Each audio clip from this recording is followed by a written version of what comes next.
know how to wean your critically ill loved one off the ECMO machine when they are on ECMO, VA ECMO for heart failure, stay tuned. I will give a case study today.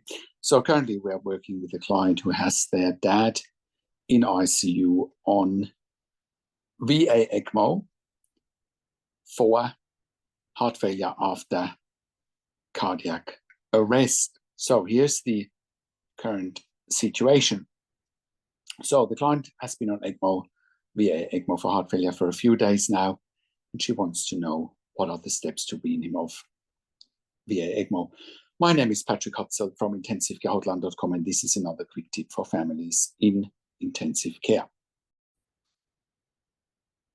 So a number of things need to take place when someone is being weaned off VA ECMO in intensive care for heart failure. First off, the function of the heart itself needs to improve. So what that means is, for example, the heart is very weak, which is one of the reasons why someone goes on VA ECMO in the first place. And then the support from the ECMO needs to be machined. So for example, the flow needs to be reduced. For example, for this particular client, the flow was 4.2 liters per minute a few days ago. Now they've weaned it down to 3.5 liters per minute, which is good. The refs per minute are 3,000 at the moment, and they have been reduced from 3,500 a few days ago. That is also a good thing, right? Other things that need to be monitored is obviously the cardiac function, i.e. the ejection fraction. Ejection fraction refers to the contractility of the heart or the pump function of the heart. Currently, the ejection fraction is only 20 to 22%, and that needs to improve.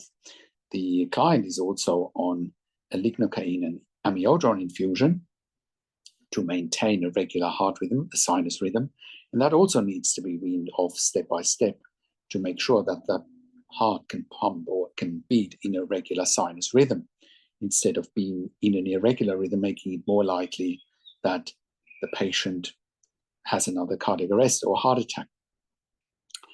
Next, the patient needs to be of inotropes and vasopressor, which has been achieved for this particular patient already. He's been off the norepinephrine now for a few days, and ideally he stays off the inotropes and the vasopressors again to support independent cardiac function.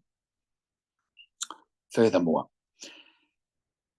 other things that need to be monitored when someone is on VA ECMO are the pressures of the filter. So when the blood is running through the ECMO machine, it's run through a filter, right? And if that filter clots, right, that would be very detrimental for the patient, could cause, another cardiac arrest.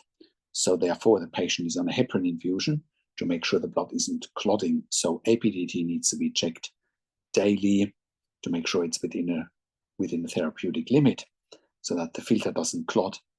But by the same token, you don't want APDT too high so that the patient is starting to bleed. Next, once that is all achieved, then the flow of the ECMO, like I said, needs to be gradually reduced.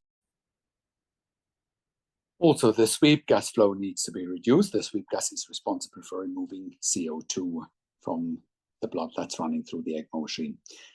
So also an ECG needs to be done, or regular ECGs need to be done to make sure, again, it's a regular sinus rhythm.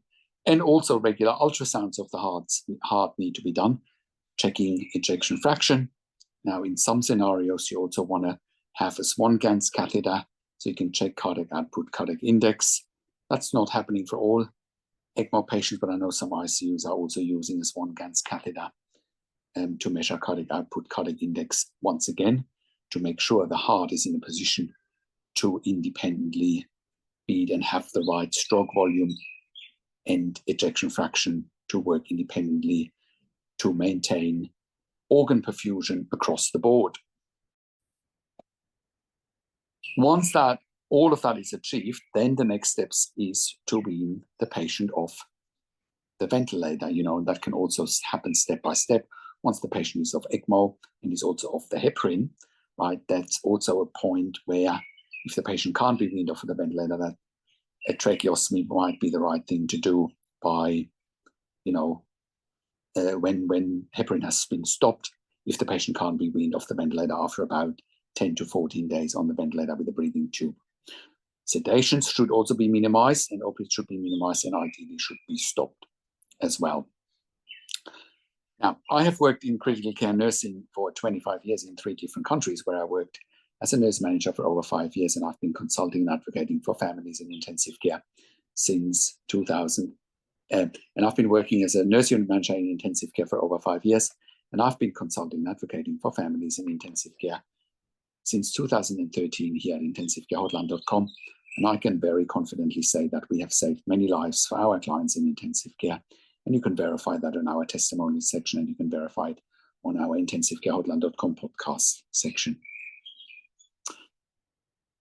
And that's one of the many reasons why we have helped hundreds and hundreds of members and clients over the years to improve their lives instantly when they have a loved one in intensive care, making sure they can make informed decisions, have peace of mind, control, power, influence, making sure the loved one gets best care and treatment always.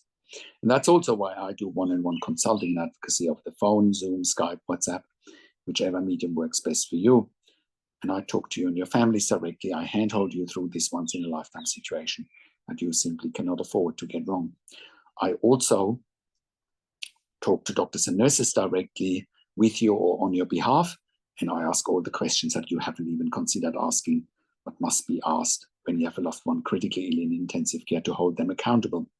I also represent you in family meetings with intensive care teams. We also do medical record reviews in real time so that you can get a second opinion in real time. We also do medical record reviews after intensive care if you have unanswered questions, if you need closure, or if you are suspecting medical negligence. We also have a membership for families of critically ill patients in intensive care, and you can become a member if you go to intensivecare.com, if you click on the membership link, or if you go to intensivecaresupport.org directly. In the membership, you have access to me and my team 24 hours a day in a membership area and via email, and we answer all questions intensive care related. You also have exclusive access to 21 ebooks and 21 videos that I've personally written and recorded, making sure you make informed decisions, have peace of mind, control, power, and influence, so that your loved one gets best care and treatment always. And all of that you get at intensivecare.com. Call us on one of the numbers on the top of our website, or simply send us an email to support@intensivecare.com with your questions. And if you like my videos, subscribe to my YouTube channel for regular updates for families in intensive care.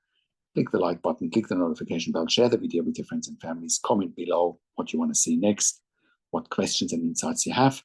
I also do a weekly YouTube live where I answer your questions live on a show, and you will get notification for the YouTube live if you are a subscriber to my YouTube channel or a subscriber to my intensivecare.com email newsletter.